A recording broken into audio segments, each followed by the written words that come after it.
Hello friends, ఈ రోజు మనం ఒక అద్భుతమైన దేశం గురించి తెలుసుకోబోతున్నాం. ఇక్కడ హిందీ, భోజ్పురి భాషలు చాలా ఫేమస్. ఈ దేశానికి మన భారతీయులు ఎక్కువగా వెళ్తూ ఉంటారు. అంతేకాదు ఇక్కడ నివసించే ప్రజలలో కూడా ఎక్కువ మంది మన భారతీయులే ఉన్నారు. అందుకే ఈ దేశాన్ని మినీ ఇండియా అని పిలుస్తూ ఉంటారు. ఈ దేశం గురించి మనం ఖచ్చితంగా తెలుసుకోవాల్సిన ఎన్నో ఇంట్రెస్టింగ్ విషయాలు ఉన్నాయి. ఇంతకీ ఆ దేశం పేరేంటి, అది ఎక్కడ ఉంది అనే పూర్తి విషయాలను ఈ రోజు ఈ వీడియోలో తెలుసుకుందాం. సో ఫ్రెండ్స్, ఈ వీడియో చాలా ఇంట్రెస్టింగ్ గా ఉండబోతుంది కనుక ఎక్కడా స్కిప్ చేయకుండా చివరి వరకు చూడండి. అలాగే వీడియోని స్టార్ట్ చేసే ముందు మీ సపోర్ట్ గా జస్ట్ ఒక లైక్ చేయండి చాలు.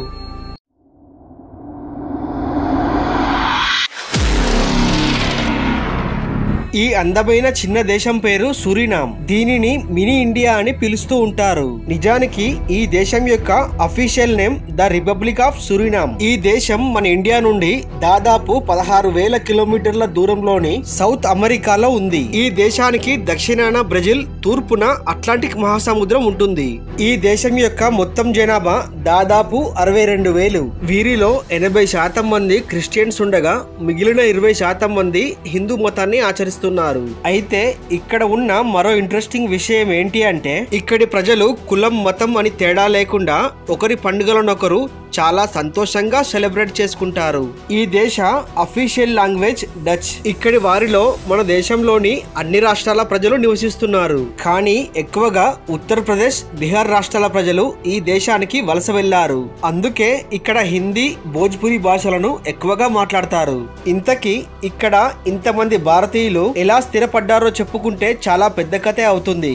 సింపుల్ గా మీకు అర్థమయ్యే విధంగా ఒక్క ముక్కలో చెప్పాలి అంటే 1800 సంవత్సరం నుండి 1837లో బ్రిటన్ తో ఈ సూరినామ్ దేశానికి ఒక డీల్ కుదిరింది. దీని ప్రకారం బ్రిటిష్ ప్రభుత్వం ఉత్తరప్రదేశ్, బీహార్ నుండి వందల మంది ప్రజలను ఈ దేశానికి వలస కూలీలుగా పంపించింది. అయితే మన దేశ ప్రజలు కూడా అక్కడికి బలవంతంగా ఏం వెళ్ళలేదు. అక్కడికి వెళ్ళటానికి వారు చాలా సంతోషంగా ఒప్పుకున్నారు. దీని వెనుక ఒక బలమైన కారణం కూడా ఉంది.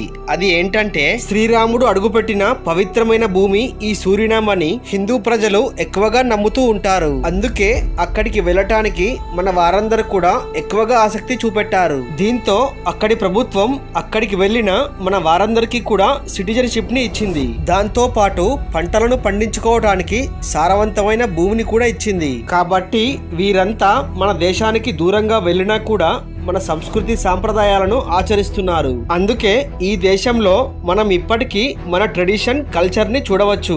ఇక ఈ దేశానికి 1975 నవంబర్ 25న నెదర్లాండ్ నుండి స్వాతంత్రం లభించింది.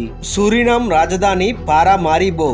ఈ దేశం మొత్తం కేవలం 10 జిల్లాలుగా మాత్రమే విభజించబడింది. ఇక ఈ దేశంలో ప్రవహిస్తున్న నదులన్నీ కూడా తూర్పున ఉన్న అట్లాంటిక్ మహాసముద్రంలో కలుస్తాయి. అంతేకాదు ఈ దేశంలో సూరినామ్ అనే పేరుతో ఒక నది కూడా ఉంది. ఇక్కడ నివసిస్తున్న ప్రజలు ఈ నదిని శ్రీరామ్ నది అని పిలుస్తూ ఉంటారు. అయితే ఇక్కడ ఉన్న మరో ఆసక్తికరమైన విషయం ఏంటి అంటే ప్రతి సంవత్సరం ఈ శ్రీరామ్ నది ఒడ్డున 15 రోజుల పాటు కుంభమేళాను కూడా చాలా ఘనంగా నిర్వహిస్తారు. ఇక ఇక్కడి ప్రజలు చేపలు పడుతూ తమ జీవనాన్ని కొనసాగిస్తున్నారు.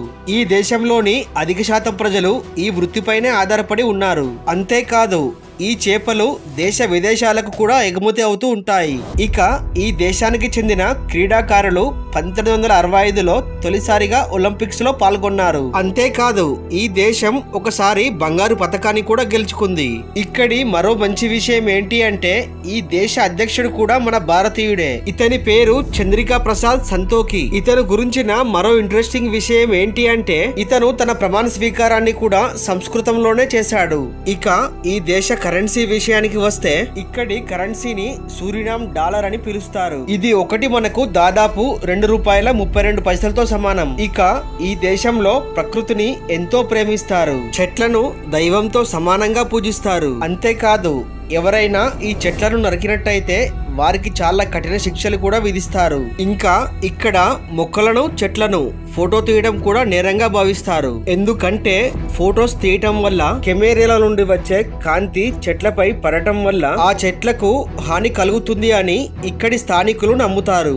మరి మీరు గనుక ఈ సూరినామ్ దేశం వెళ్తే ఆ తప్పులు అస్సలు చేయకండి. ఇంకా ఇక్కడి ప్రజలు ఎక్కువగా ఒంటరిగా ఉండటానికే ఇష్టపడతారు. ఎవరితో అయినా సరే చాలా తక్కువగా స్నేహం చేస్తారు. ఇక ఇక్కడి అక్షరాస్యత గురించి మాట్లాడుకుంటే ఇక్కడి జనాభాలో 92% మంది చదువుకున్న వారే ఉన్నారు. పిల్లలకు చదువు ఉంటే చాలు, వారు ఎలాగైనా బతికేస్తారు అని వారి తల్లిదండ్రులు చాలా దృఢంగా నమ్ముతారు. అంతేకాదు అక్కడి ప్రభుత్వం కూడా చదువు పట్ల చాలా శ్రద్ధ వహిస్తుంది.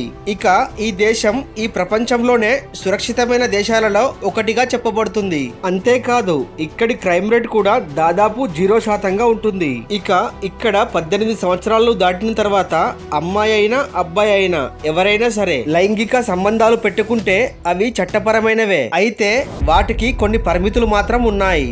అవి ఏంటి అంటే ఇక్కడ వ్యభిచారం లీగల్ గా బ్యాన్ చేయబడింది. అయినప్పటికీ అక్కడక్కడ ఈ తంతు కొనసాగుతూనే ఉంది. సో ఫ్రెండ్స్, చూసారు కదా మినీ ఇండియాగా పిలువబడే సూరినామ్ దేశం గురించిన కొన్ని అమేజింగ్ అండ్ ఇంట్రెస్టింగ్ విషయాల గురించి. మరి ఈ వీడియో కనుక నచ్చినట్లయితే ఒక లైక్ చేసి ఈ వీడియో మీద మీ అభిప్రాయం ఏంటి అనేది కామెంట్ రూపంలో తెలియజేయండి. అలాగే ఇలాంటి మరిన్ని ఇంట్రెస్టింగ్ వీడియోస్ కోసం వెంటనే మన ఛానల్ ని సబ్స్క్రైబ్ చేయండి. Thank you friends, thank you for watching.